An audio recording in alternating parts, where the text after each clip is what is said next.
Hi, I'm Ethan Kai with Campus Reform. Today we're sitting down with Dr. Bob Moranto. He's a political scientist in the Department of Education Reform at the University of Arkansas.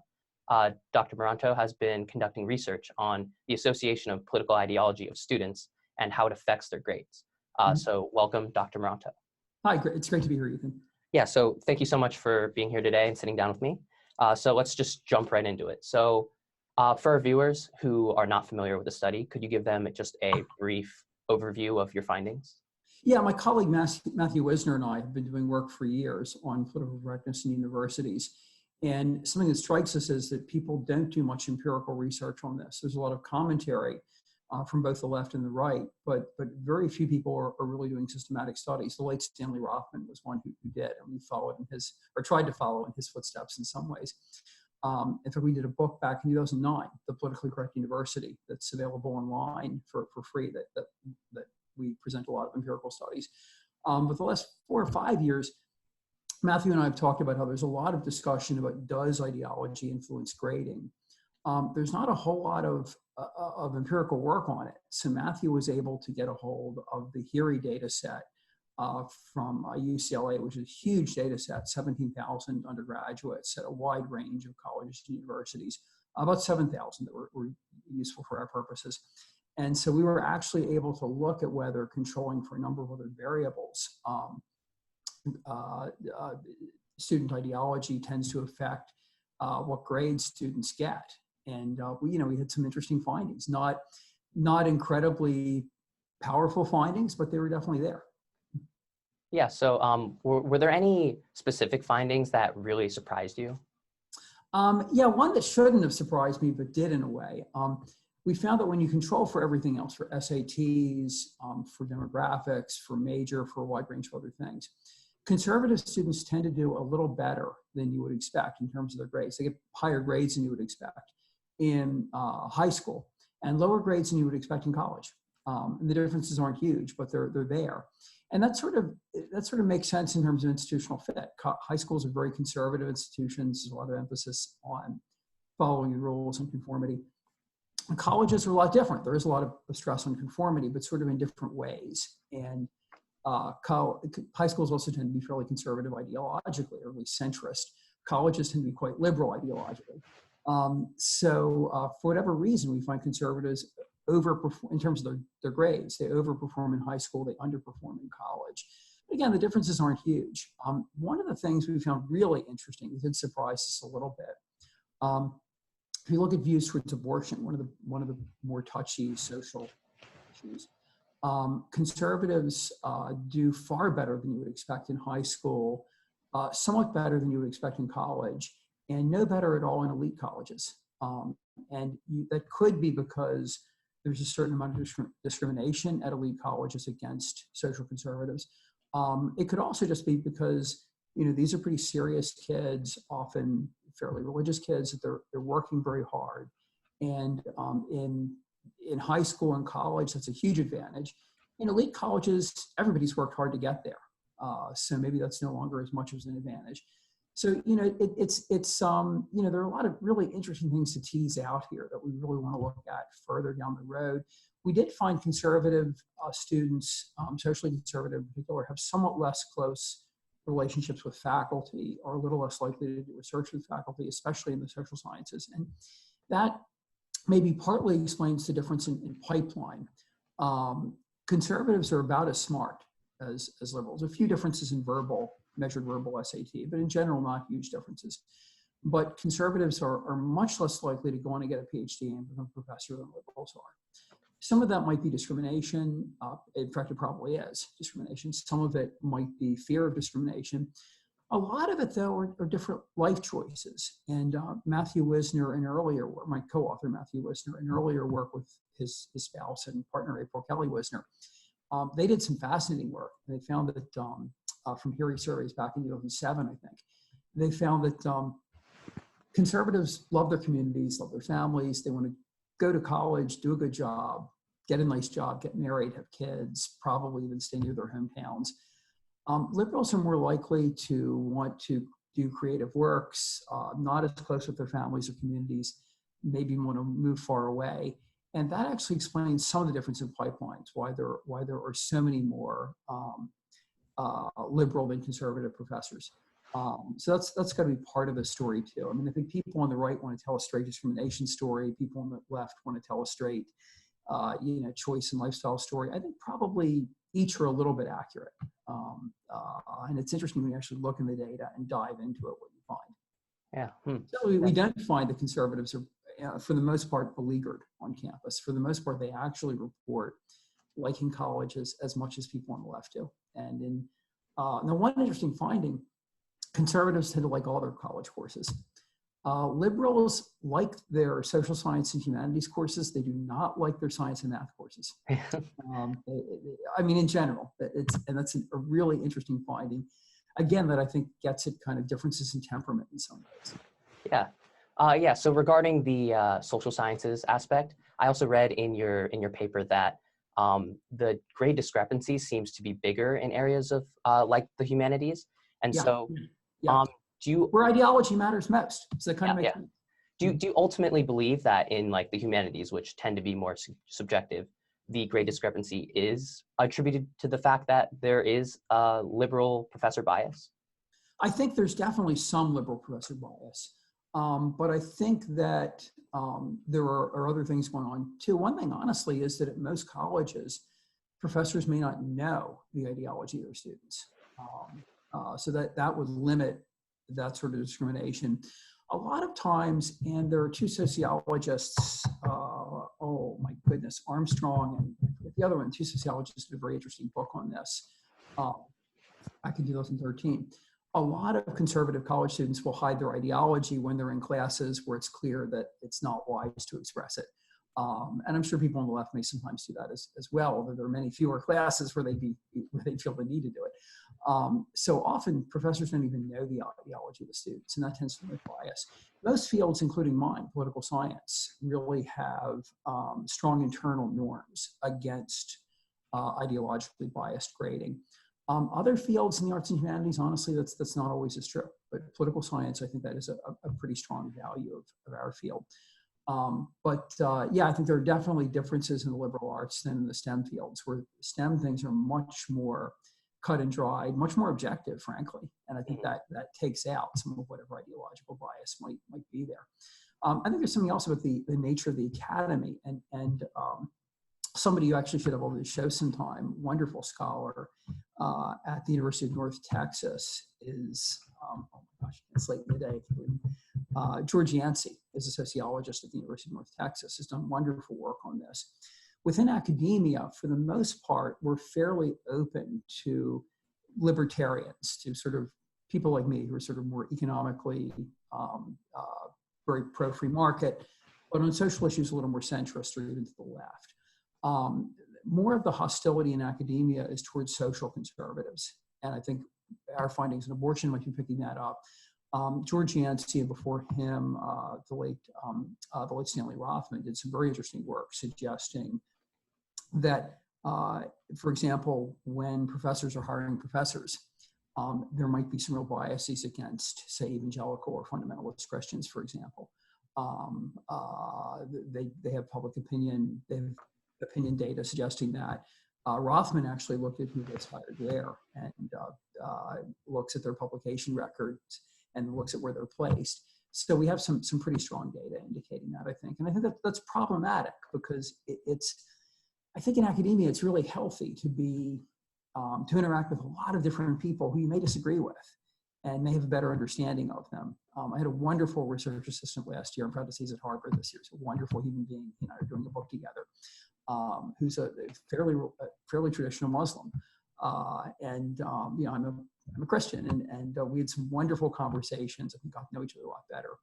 I think it would be healthy if people in academia were more likely to actually know people, especially the things that matter to them most on social issues, who disagreed with them. And I think it would improve their scholarship, but it would also just improve them as human beings to be around people who had different points of view. That doesn't happen as much as it should, I think. Yeah, so you've also spent a lot of time in academia. You have a lot of experience. So were there any like firsthand scenarios where you saw kind of an ideological bias take place in either a classroom environment or just in general? Oh yeah, there are definitely, every department of any size, at least in the social sciences and humanities, perhaps even in STEM, we have a couple of professors that just people on the right and center right know either don't take that class, or if you take that class, you have to pretend a certain way, or there could be issues, right? And people talk a lot about how African Americans code switch, and they often do. A friend of mine is very, very good African American school administrator. You can see her doing that with different groups of students and parents. Conservatives on college campuses will often sort of code switch, right? If you have someone who's in the hard left, you know to avoid saying certain things, or if you're going to say something, say it in a certain way. And then when you're with people who are more centrist, or maybe even of your ideology, you can be a little freer. But I've definitely seen that every department of any size will have one or two people like that. I was turned down for a job once, and I knew somebody in the hiring committee who told me it was flat out ideological bias. I said in the interview over dinner, that was way back in 2000. I said, yeah, I'll probably vote for Bush this year. And the tone of the interview changed a lot after that, actually. It was kind of interesting to say. Now, I had 2 other interviews. I was pretty sure I'd get a job. If I was desperate, I would not have said that. So yeah, I mean, that does happen from time to time. I think it is maybe less of an issue, and oh my gosh, Posselt in her wonderful book on graduate admissions. Graduate admissions is definitely a factor. If you're a social conservative, if you're, say, an evangelical or fundamentalist Christian, it could definitely hurt you in applying for certain things. So it's definitely there. I've seen issues. It's not as overpowering as an issue as some may think. And the argument I tend to make is that there are some analogies you can make with police brutality, right? Or how police treat African-American males as opposed to others. There's definitely some evidence that they treat African-American males in particular, treat young males in general, a little differently than they treat other folks. Does it mean that most cops are racist? Does it mean that most cops on a day-to-day basis are looking to treat people badly? No, I don't think so. I think these things are generally pretty subtle. I'm fond of pointing out that in a given year, only 1 out of every 700 police in America actually kills someone. Most police are not trigger happy. But is there a problem? Yeah, I think there is a problem. I think there's a lot of evidence there's a bit of a problem. And I would say that we need to look at academic bias in terms of professors and faculty on campuses in that way. Is there a problem? Definitely. Is it as enormous a problem sometimes as we make it? Probably not. Probably not in terms of grade, definitely not in terms of grading in most places. Perhaps not in terms of hiring and promotion, although there the evidence is a little more mixed. I think the big problem, honestly, with ideology in academia is twofold. First off, you could be at many colleges and they might have 20, 30, 40 speakers in a given year, and all of them might be from the left. That's very damaging. It means you're not hearing a wide range of opinions. I think even more with the research we do. If you have 100 people asking questions of interest of the left, for every 1 or 2 asking questions of interest from the right, you're going to get very skewed research findings. And I can give a lot of very, very good examples of that. And there's whole areas where people in the center and right know, I probably don't want to research that, because if I didn't find something that matches the party line, I'll have a lot of trouble getting it published. I'm doing work now on, I've always done work in education reform. And I know there's some journals that'll publish my stuff, some won't. I'm doing some fascinating work, I think, right now on police reform.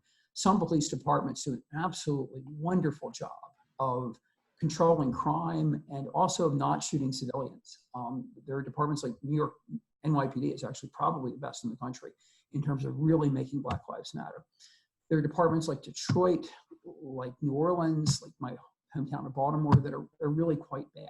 That, you know, they're not third world level, but they're really not good. I'm going to have a lot of trouble getting that published, because if you have a narrative that's more complicated, this is, gosh, you know, some police departments do have problems, but some do very, very well, and we need to emulate those. That's not what the party line. The party line in sociology and criminal justice is police departments are all racist, they're all bad, they're all doing horrible work, they're all oppressing Black people. That's not the reality, but you have trouble publishing things that don't conform to that. So I actually think the bigger issues in academia oftentimes are on our research. And that makes us far less used to policymakers, but it also feeds into this narrative that if you're a conservative, you can't be an academic. In some areas, it's true. Sociology, no. Women's studies, Black studies, probably not. Economics, certainly you can. I would say political science, you still can, my field. History, I'm not so sure. Philosophy, I'm not so sure. The STEM fields, definitely, you can go into those. So really, you have to, so just taking academia as a whole, you have to look at bits and pieces of it and look at where you are. I think one of the biggest problems, honestly, is if you look at our elite universities, if you look at the Ivy Leagues, for example, typically you'll get 200 or 300 people applying for a given job. As a lot of economists have shown, where you have a huge number of talented people applying for jobs, prejudice is much more of an issue, and hiring committees are more likely to blackball people who might have conservative views. And so if you look at my field, political science, around 1 out of 7 political scientists will often vote Republican, even usually vote Republican. Okay, is it perfectly representative? No, but it means that most ME departments of any size will have a Republican or two. People in the field are familiar with conservative ideas. They don't necessarily think that Republicans have horns and, you know, or pointy heads or something. But if you look at elite universities, that 1 in 7, it appears, becomes more like 1 in 30. That's really problematic. First off, because it means the leading people in the field may not be exposed to colleagues who have ideas different from them. But also our future generation of leaders may have never experienced a professor who might disagree with them about things like same-sex marriage, say, or abortion or something like that. And that's, I think that's very, or for that matter, reparations for slavery. I think it's very unhealthy. It means we have an elite that's very much out of touch with the country as a whole, and is also not being exposed to a wide range of ideas. And you know, the results are sort of be predictable. There'll be more of a gulf between the elites and the people. The Trump election to some degree reflected that. I mean, I couldn't vote for Trump for all kinds of reasons, but I understand why a lot of really great people did vote for Trump. And the fact that elites are so discredited that working class voters would vote for someone like Trump, I think really should send us a message that we need to try to be more representative of a wide range of views. If the 30% or so of Americans who are evangelical or fundamentalist Christians feel like elites are all looking down on them, including college elites are all looking down on them, in some ways it's hard to blame them for voting someone who, whatever his many, many flaws may be, will be seen as their champions. I would say it's the same thing. You're too young to remember this. Back in the 70s and 80s, Washington, D.C. had a mayor named Marion Barry, who was, I like to joke, kind of a black Donald Trump. He was really out there in all kinds of ways. But I sort of understood why a lot of poor African Americans, I lived by Washington at the time, voted for him, because they felt kind of correctly that suburban white folks were looking down on them, and this was their way of saying, you know, kind of screw you. I think we in academic institutions need to be more careful about giving folks who we don't traditionally listen to actually listening to them and not just preaching at them. Same-sex marriage is an interesting example of that. I've been for same-sex marriage since the 70s, actually. I'm kind of a social liberal on that issue. But I think there would be a lot of ways to do that while also honoring people's religious faith, while also honoring the fact that very good people of goodwill may disagree with me on that.